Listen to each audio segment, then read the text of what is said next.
ओम नमः शिवाय। नमस्कार दोस्तों, स्वागत है आप सभी का हमारे यूट्यूब चैनल पर। दोस्तों आइए सुनते हैं शिव महापुराण की कथा। आप सभी भक्तजन इस कथा को श्रद्धापूर्वक मन लगाकर सुने। भगवान शिव जी आप सभी की मनोकामना पूर्ण करेंगे और आप सभी के कष्टों को हर लेंगे।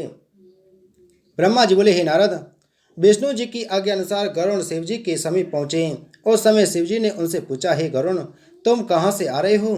गरुण बोले, हे प्रभु, आप सब कुछ जानते हुए भी संसारी रीति के अनुसार जो कुछ यह बात मुझसे पूछ रहे हैं वह भी आपकी लीला ही है।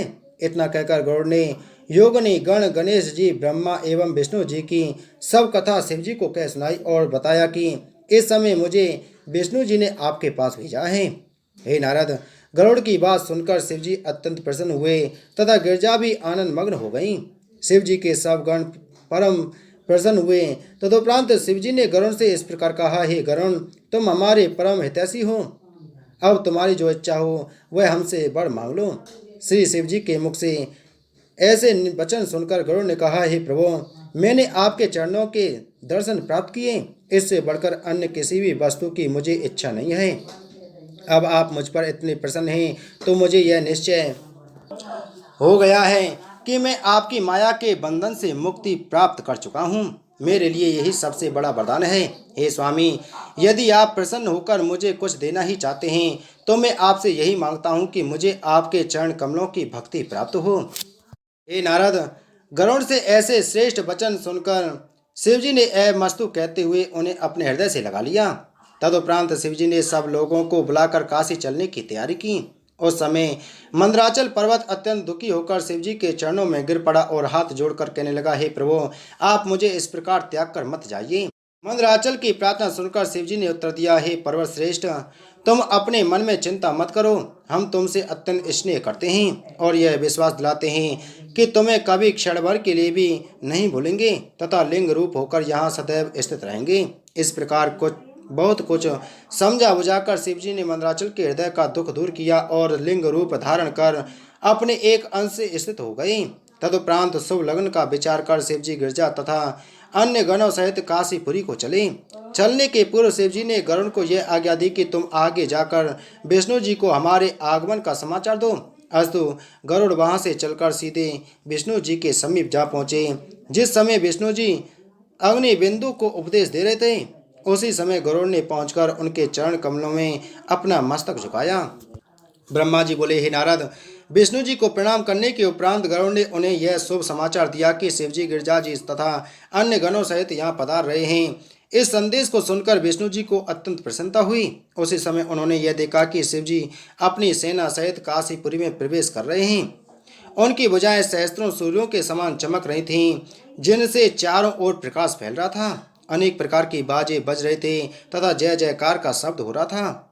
विष्णु जी ने उस दृश्य को देखकर जय शिव शब्द का उच्चारण किया। तदुपरांत अग्नि बिंदु से यह कहा कि तुम हमारे चक्र को स्पर्श कर लो, जिससे तुम्हें मुक्ति प्राप्त हो जाएगी।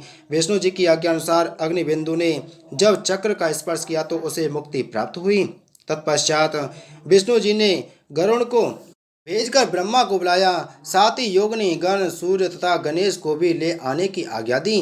कुछ देर में जब ये सब लोग आ गए उस समय विष्णु जी प्रसन्नतापूर्वक शिवजी की आगवानी करने के लिए चले। हे नारद, जिस समय शिवजी ने काशीपुर में प्रवेश किया उसी समय विष्णु जी, ब्रह्मा, गणपति आदि ने उनके समीप पहुंचकर दंडवत प्रणाम किया।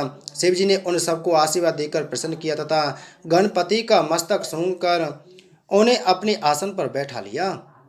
उस समय शिव जी के इच्छानुसार योगिनी गण मंगल गान करने लगी तथा 12 सूर्य स्तुति गान करने लगे। शिव जी ने विष्णु जी को आसन पर बाईं ओर तथा मुझे दाहिनी ओर बैठाया और गणों की ओर कृपा दृष्टि करके उन्हें भी प्रसन्नता प्रदान की। फिर योगिनी गण एवं सूर्य को बैठने की आज्ञा देकर हर्षित किया। हे नारद, उस समय मैंने शिव जी को प्रसन्न देखकर यह कहा, हे प्रभु, मैं आपकी सेवा नहीं कर सका। इस अपराध के लिए मुझे क्षमा प्रदान करें। आपकी यह काशीपुरी है ही ऐसी कि इसमें आने के बाद मेरा मन किसी भी प्रकार लौटने को न हुआ। मेरे मुख से यह शब्द सुनकर शिव जी बोले, हे ब्रह्मन, तुम अपने मन में किसी प्रकार का भय मत करो। हम तुम पर अत्यंत प्रसन्न हैं। तुमने अश्वमेघ यज्ञ किए हैं, इसलिए तुम्हारे संपूर्ण पाप नष्ट हो गए हैं। इस सब के साथ ही तुमने काशीपुरी में हमारे लिंग की स्थापना भी की है। इससे तुम्हारा यश और भी अधिक बढ़ गया है। जो मनुष्य काशी में एक भी लिंग की स्थापना करता है उसके सहस्त्रों पाप नष्ट हो जाते हैं। फिर भी ब्राह्मण कभी भी दंड के योग्य नहीं है। जो लोग ब्राह्मणों को दंड देते हैं उनका संपूर्ण सुख वैभव थोड़े ही दिनों में नष्ट हो जाता है। हे नारद, इस प्रकार मुझे सांत्वना देकर शिवजी ने योगिनी, सूर्य तथा गणों की लज्जा को भी दूर कर दिया। तदुपरांत उन्होंने विष्णु जी की ओर देखा, परंतु मुख से कुछ नहीं कहा। उस अवसर पर शिवजी तथा विष्णु जी मन ही मन अत्यंत प्रसन्न हुए। सभा में उपस्थित सभी लोग शिवजी की जय जयकार करने लगे। शिवजी और गिरजा ने भी अत्यंत प्रसन्न होकर सब लोगों की ओर कृपा दृष्टि से देखा। जब यह आनंद हो रहा था उसी समय गोलोक से 5 गौ आकर शिवजी के सम्मुख खड़ी हो गईं। हे नारद, तुम्हें यह बात जान लेनी चाहिए कि गोलोक शिवजी को अत्यंत प्रिय है और उस लोक की सेवा करने का भार उन्होंने विष्णु जी को सौंपा है। उस लोक का नाम सुनने मात्र से ही संपूर्ण पाप नष्ट हो जाते हैं। जो 5 गौ शिवजी के सम्मुख आकर खड़ी हुई थीं उनके नाम इस प्रकार हैं: सनंद, सुमना, शिवा, सुरभि तथा कपिला। शिवजी ने उन गौओं की ओर प्रसन्नतापूर्वक देखा तो उनके थनों से दूध टपक कर पृथ्वी पर गिरने लगा। जिस स्थान पर उनके थनों से दूध टपका वह कुंड रूप हो गया और कपिलाहद के नाम से प्रसिद्ध हुआ। उस कुंड में स्नान करने से कोई पाप नहीं रहता। तदुपरांत शिवजी की आज्ञा से सब देवताओं ने उस कुंड में स्नान एवं तर्पण किया। फिर सब लोग शिवजी से उस प्रकार बोले: हे प्रभु, उस कुंड में स्नान करके हम सब अत्यंत प्रसन्न हुए हैं। अस्तु, हमारी यह इच्छा है कि इस स्थान की महिमा अत्यंत महान हो। हे नारद, देवताओं की यह प्रार्थना सुनकर शिवजी ने उत्तर दिया: हे देवताओं, हम आशीर्वाद देते हैं कि यह तीर्थ अत्यंत महान होगा। जो मनुष्य इस कुंड में तर्पण, श्राद्ध आदि करेगा उसे गया में श्राद्ध करने से भी अधिक फल की प्राप्ति होगी। इस तीर्थ को सब लोग शिव गया तीर्थ कहकर पुकारेंगे तथा हमारे वृषध्वज नाम का स्मरण करने से संपूर्ण पाप नष्ट हो जाया करेंगे। काशी के भीतर चारों युगों में दूध, दही, घृत तथा मक्खन वर्तमान रहेंगे। हम सब लोग यहाँ अंश रूप से सदैव स्थित रहेंगे तथा अपने भक्तों को वर प्रदान किया करेंगे। यहाँ किसी की किसी भी दशा में किसी भी कारण मृत्यु क्यों न हो, वह अवश्य ही मुक्ति को प्राप्त करेगा। जिस समय शिवजी काशी को यह वर दे रहे थे उसी समय नंदीश्वरगण वहां आ पहुंचे और दोनों हाथ जोड़कर प्रेम पूर्वक शिवजी की स्तुति करने लगे। नंदीश्वर ने कहा: हे प्रभु, मैंने आपकी आज्ञा अनुसार 8 बैलों का रथ सजाया है।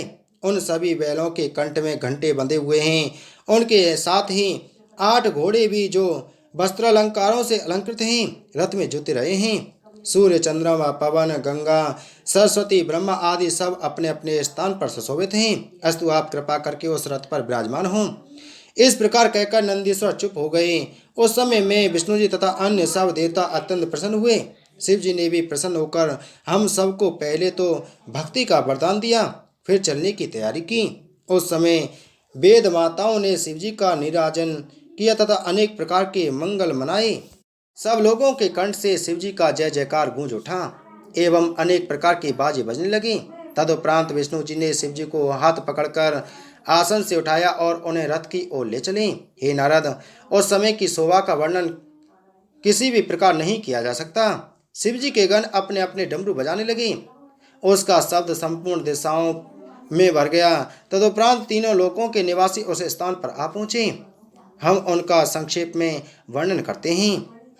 33 करोड़ इंद्र आदि देवता, 2 करोड़ तुरंगगण, 1 करोड़ भैरव दल, 9 करोड़ चामुंडा दल तथा वीरभद्र की सेना, 8 करोड़ बालखिल्य ऋषि, 86 सहस्त्र ब्रह्मज्ञानी मुनि, 7 करोड़ गणेश जी के गण जिनका स्वरूप गणेश जी के ही समान था, असंख्य गृहस्थ ब्राह्मण, 8 करोड़ पाताल के निवासी नाग आदि, 3 करोड़ शिवजी के गण, 2-2 करोड़ धनु तथा दिति की संतानें अर्थात दानव और दैत्य, 8 करोड़ गंधर्व, 50 लाख राक्षस तथा यक्ष, 8 सहस्त्र ईश्वर, 300 वंशपति, 8 लाख शरीर धारण किए वनौषधियाँ, 7 उत्तम उत्तम रत्न लिए हुए समुद्र, 3 सहस्त्र तथा 5 आयुत नदियाँ एवं 8 दिक्पाल उस स्थान पर आ पहुँचे।